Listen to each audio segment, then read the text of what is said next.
Continuamos en el arranque y ya tenemos a nuestro invitado, que la verdad es un honor para mí presentarlo. Es Armando Rivas, que está con nosotros. A esta altura es, ya le diría, un símbolo de la lucha por la libertad en todo el continente. Buenos días, Armando, ¿cómo le va? Buenos días, muchas gracias por la invitación y por sus palabras. No, por favor.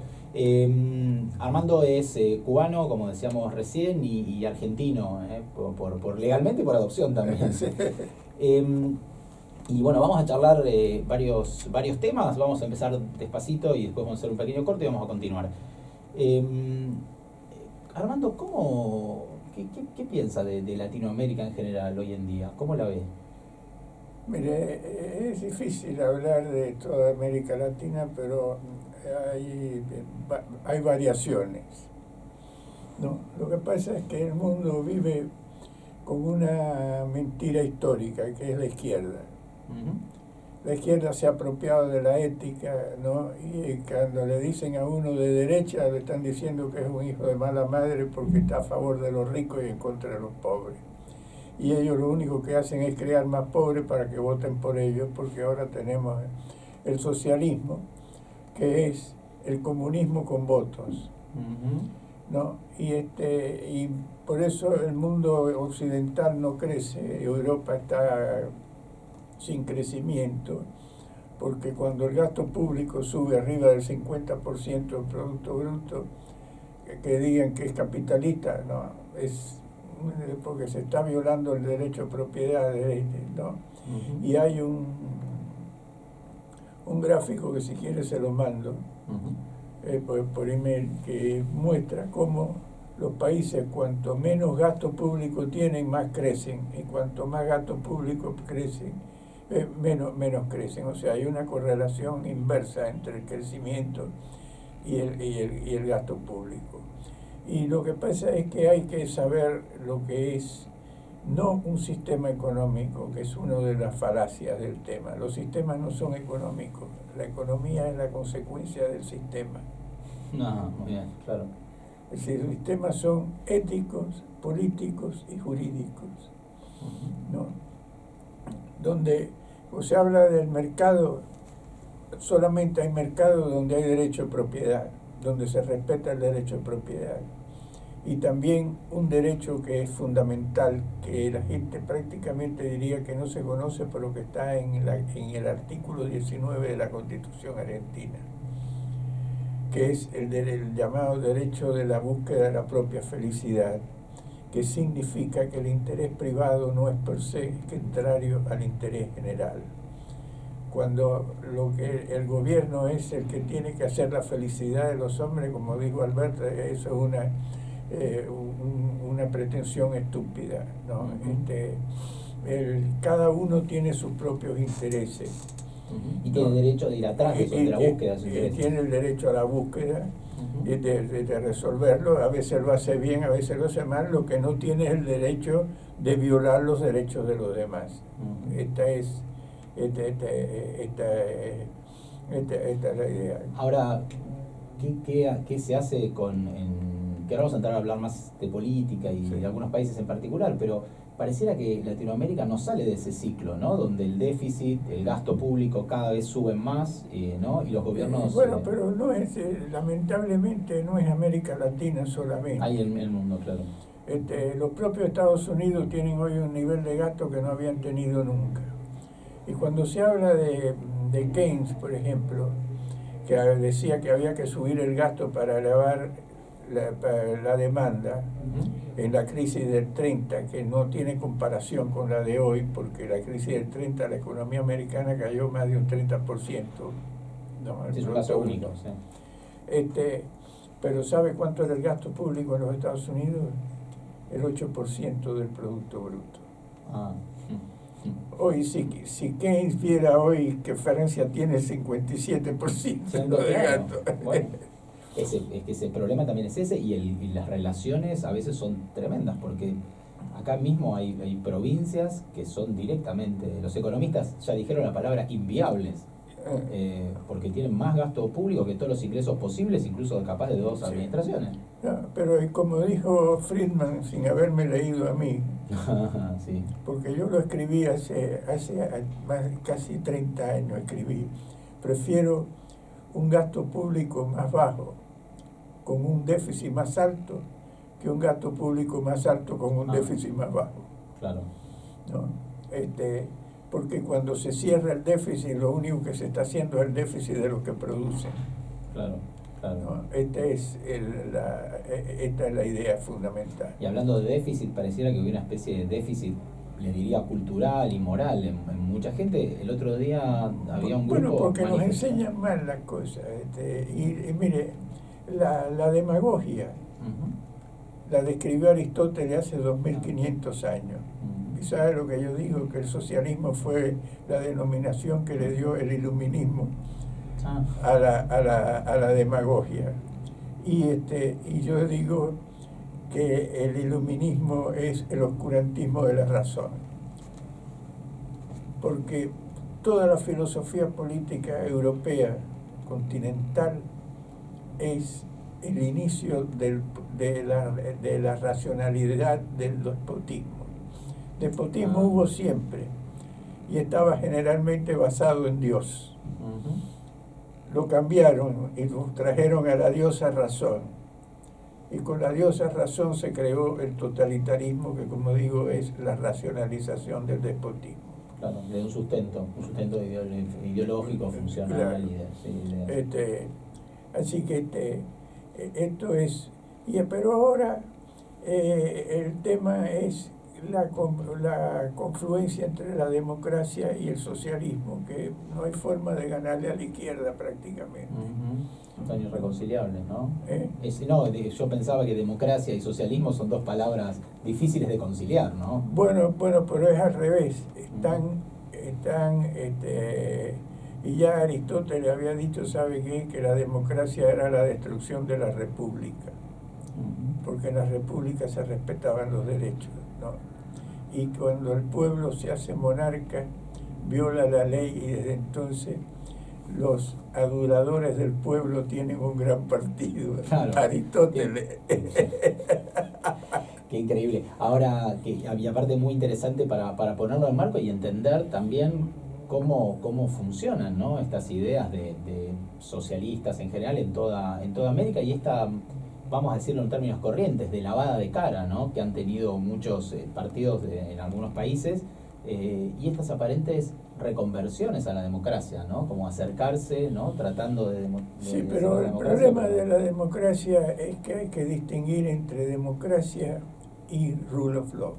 Ajá, y cuando hablo de rule of law, no es que no lo quiera traducir, sino que es el sistema que cambió la historia del mundo. Hasta hace 200 años más o menos el mundo vivía como vivía Jesucristo.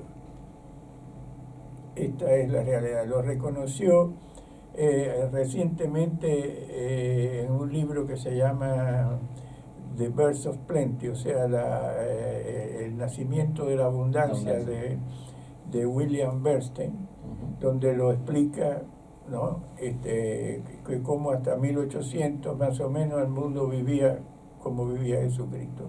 Y esto lo había reconocido, ¿sabe quién? Tocqueville también. Ajá, sí. Que se trabajó sobre la sociedad americana. También, sí, porque se dio cuenta de que la sociedad americana había hecho un rumbo distinto en el mundo. Y esto es lo que se desconoce, porque la izquierda, para los Estados Unidos son imperialistas, cuando la realidad es que fueron los que terminaron el imperialismo en el mundo.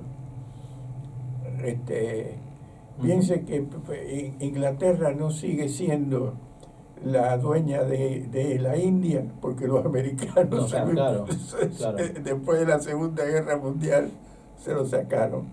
Le sacaron a Francia y a Alemania todo el norte de Asia, o sea, como conteniendo, del, ¿no? Medio Oriente, ¿no? Lo liberaron todo del medio.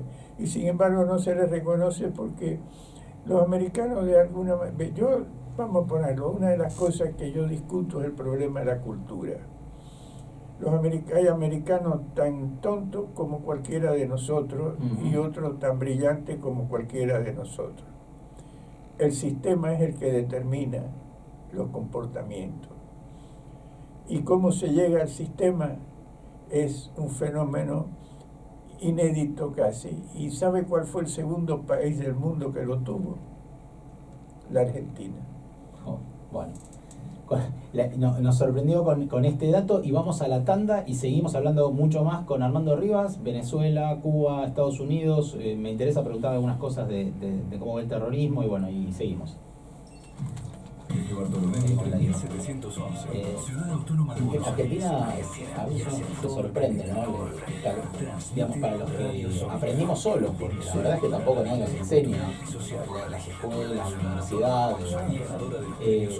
Bueno, uno fue aprendiendo solo del tipo de país o de cómo la Argentina, cómo fue pensada Argentina, ¿no? Y cómo prosperó en una época. La Argentina existe, ¿sabe? Gracias a quién. A Urquiza. Sí. Sin Urquiza no hubiera habido Argentina. Sí. Y eso no lo reconoce nadie. Sí, es verdad. Los provincianos lo llaman traidor. Sí, porque para mí no lo entienden, ¿o no? Yo creo que no veían la No, porque todos los provincianos estaban en contra de Buenos Aires.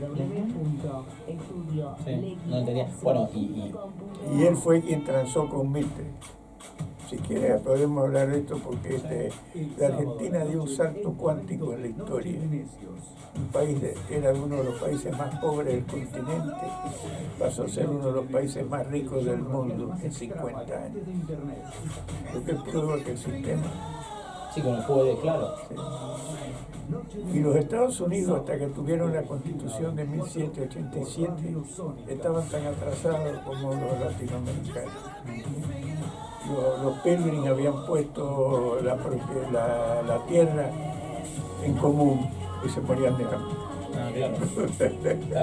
Bueno, sí, acá me dijeron que hubo unos experimentos, no sé si sarmientinos, me parece, de colectivismo en la tierra, en la zona de Guajó. Eso no lo conozco, pero yo tengo un libro que se llama Argentina, un milagro de la historia, donde describo todo el proceso que hubo el cambio, ¿no? Y después de repente, ¿no? ¿Vio? Cuando vino Perón sobre todo. Empezó antes, pero el que lo llevó a sus últimas consecuencias fue Perón, que trajo el fascismo a la Argentina cuando había perdido la guerra en Europa. Perón y con las deficiencias en la educación, ¿no? Bueno, fue la consecuencia ya. Porque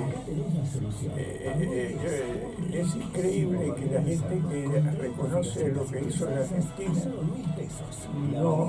no son argentinos. Uno es Mario Vargas Llosa, el otro es Armando Rivas y la otra es The Economist. Si quiere hablamos de esto también. The Economist escribió un artículo hace poco que se llamaba La parábola argentina, que no se podía entender que un país que a principios del siglo tenía un ingreso per cápita mayor que el de Italia, que el de Francia y que el de Alemania, estuviera en la situación que está y que los argentinos fueran los que no se dieran cuenta de que fue Perón y Evita los que lo produjeron. Claro. Es increíble, cada vez pareciera que es más difícil comunicarse con el electorado, con las personas, porque no...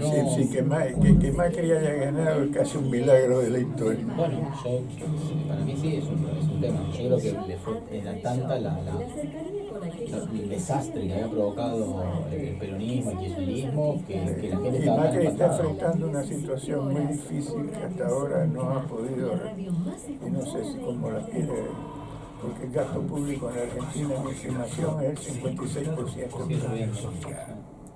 Creamos una red. Vio que siempre desde el gobierno del PRO lo que dicen les hablan de gradualismo, pero el problema es que el gradualismo es como cortarle la cola al perro, vio, de varios tijeretazos. Entonces me duele el primero, me duele el segundo, me duele el tercero y todos son sin brazos. Es difícil la situación de bajar el gasto porque es políticamente incorrecto. No, lamentable. ¿Volvemos? Ahí volvemos. Y seguimos en el arranque charlando con Armando Rivas. Sería buenísimo poder compartir con ustedes las cosas que hemos charlado fuera del aire. Y a propósito, cerramos el bloque anterior hablando de Argentina, ¿no? De cómo Argentina, siendo un país pobre al principio, con pocas posibilidades, se transforma en un país rico, ¿no? Más importante que muchos países del mundo, ¿no? No, pero tenía un ingreso mayor que toda América Latina junta a principios de siglo. Y eso nuevamente es que Argentina fue el segundo país del mundo en tener el sistema que cambió la historia del mundo, que fue el que inventaron los americanos, los Founding Fathers, que es lo que ellos llaman el Rule of Law, que Marx le llamó capitalismo para descalificarlo como si fuera la explotación del hombre por el hombre. Pero fue gracias a ese sistema llamado capitalismo el que permitió empezar a eliminar la pobreza del mundo, porque el mundo se moría de hambre directamente, hasta el 1800, por ahí se vivía. Y esto lo escribió un libro que salió ahora hace poco, que se llama El nacimiento de la abundancia, de William Bernstein, ¿no?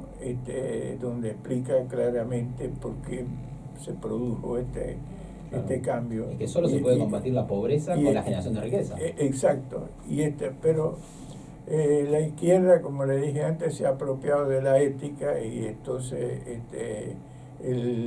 cuando le dicen la nomenclatura política está falseada, porque ha dejado de ser una descripción para ser una calificación. La izquierda está a favor de los pobres y la derecha son unos cretinos que están a favor de los ricos.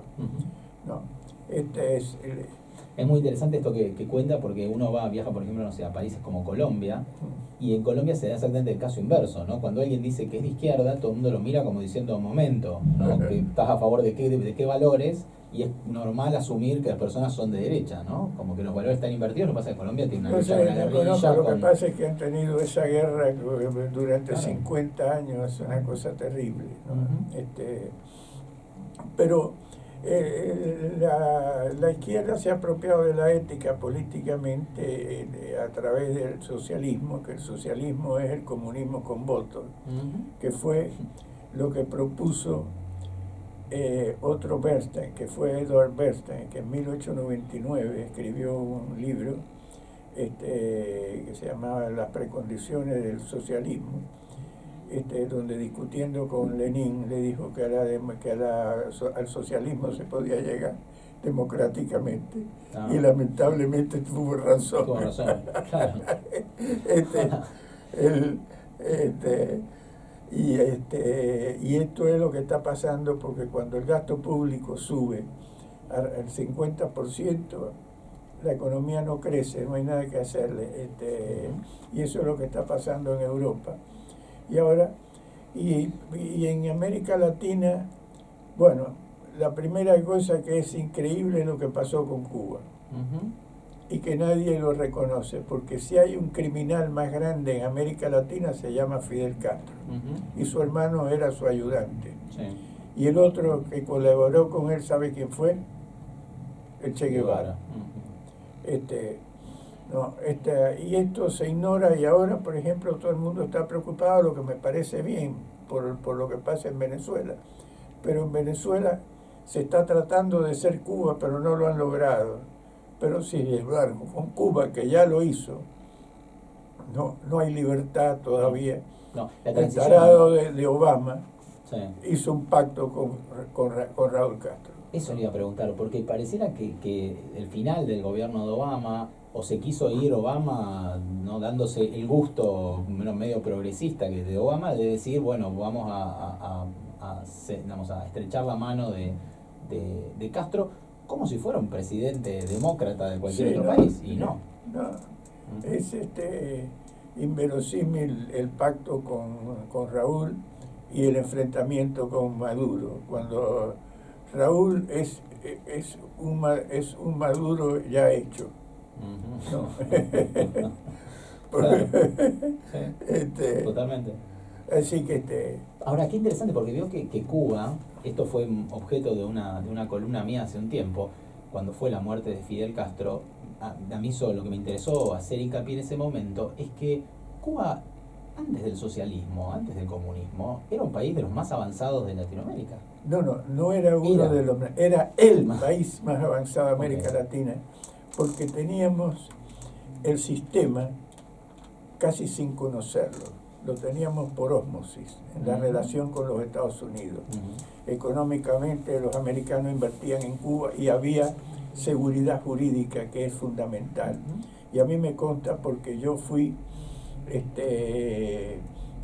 abogado en Cuba y le gané juicios al gobierno en la época de Batista, porque se dice que Batista fue un dictador y no se reconoce que Fidel Castro fue el criminal.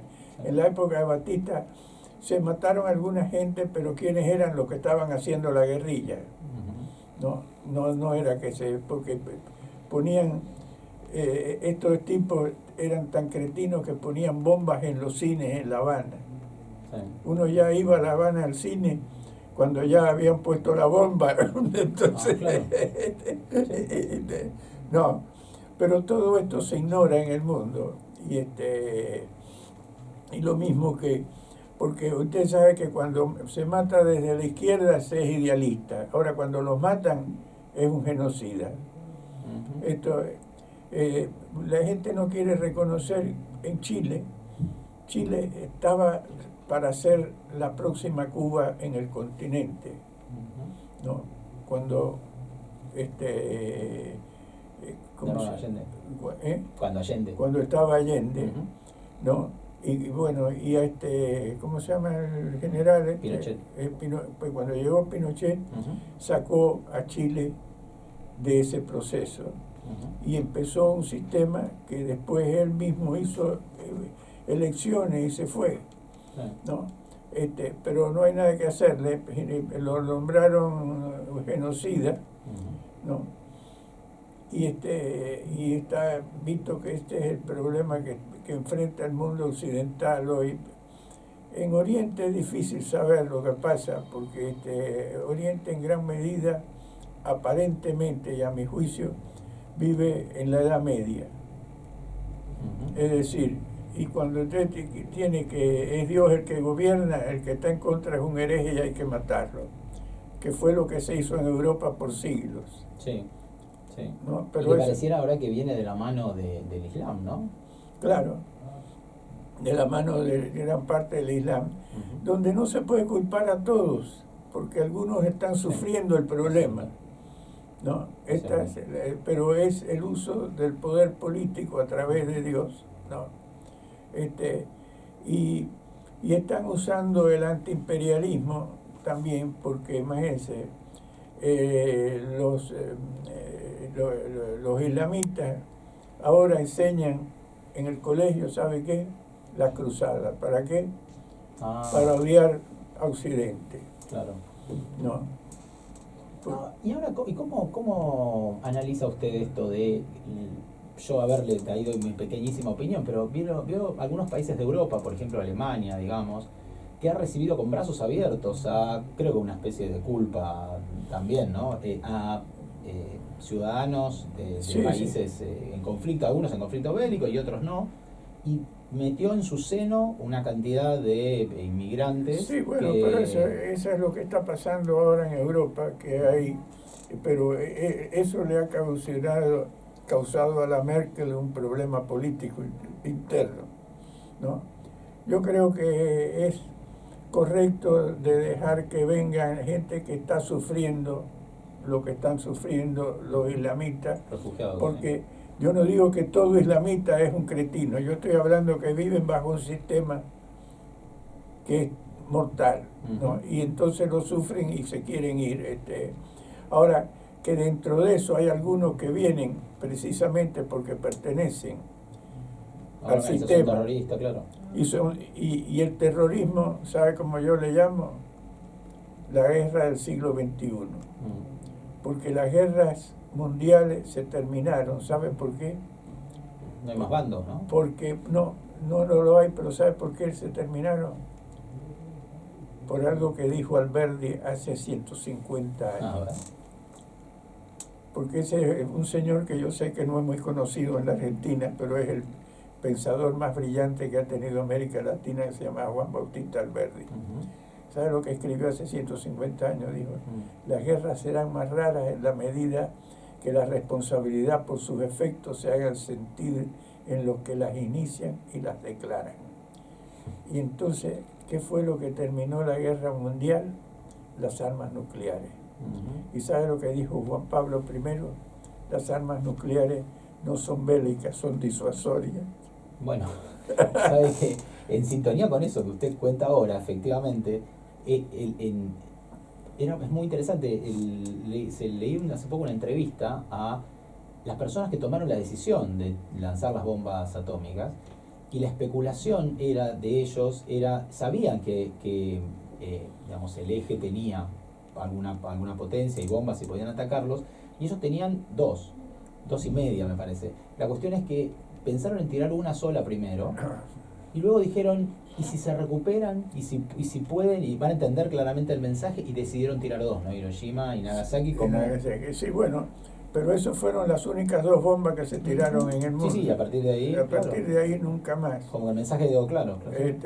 Esta es la realidad de lo que ha sido el mundo, porque el mundo vivió sobre la base de la guerra por siglos. ¿Sabes lo que decían los musulmanes? Y lo escribió Montesquieu en un estudio que hizo que se llama Las cartas persas. Sí. Escribió, los musulmanes decían que los cristianos eran los que más se mataban entre ellos. ¿Sabe cuánto se murió en la guerra de los 30 años? ¿Sabe cuánto se hizo? Entre 1618 y 1648. Murió prácticamente la mitad de Europa. La mitad de la población. Sí. En la guerra. Porque la guerra era todo y el comercio, por el contrario, era... y esto lo escribió hasta el propio Kant, que dijo que el comercio no era honesto porque se hacía por interés propio. Y todo lo que se hacía por interés y no por deber no era moral. No, algo... Y en ese sentido, muchos de los que ha habido mucho antisemitismo en el mundo en función de esta visión ética que es la falsedad, porque los judíos eran los que no hacían guerra, era lo que hacían comercio. Claro. ¿Y qué opina de Trump? Bueno, Trump es una trampa histórica.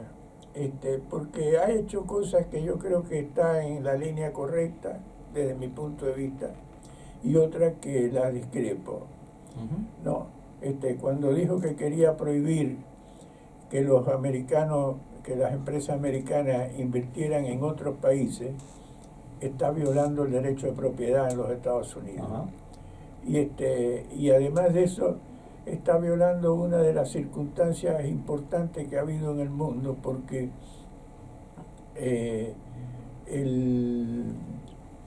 ¿quién fue? Ahora se me olvidó quién fue quien escribió, que dijo, la riqueza de tu vecino no te perjudica, sino que te beneficia. Interesante pensamiento. Y ahora, porque la memoria no me anda, se me olvidó quién fue que lo escribió, y dijo, exactamente, dijo, con un país paupérrimo usted no tiene nada que hacer, y sin embargo con uno le viene. Y esto es lo que se ha llamado un poco la globalización, ¿no? Y ahora los chinos se dieron cuenta. Y lo hacen desde un poder político absoluto, que no es que yo lo comparta, pero que cambiaron la historia de China. La divergencia que hay entre Mao Zedong y el que vino después, que ahora, ¿cómo se llamaba? El chino que lo sucedió a Mao Zedong. Sí, se me escapó. Bueno, cambió la historia de la China, y estaba a favor del comercio y a favor de la propiedad privada, y por eso hoy en el mundo el 40% de la inversión extranjera, ¿sabe dónde va? A la China. Por el volumen, ¿no? Además es inmenso, sí, claro. sí. La China ha crecido en los últimos 20 años casi al 9% por año, pero ahora los economistas dicen, qué barbaridad, la China no crece nada más que el 6%. Es una muchísima, para el volumen de esa economía es increíble.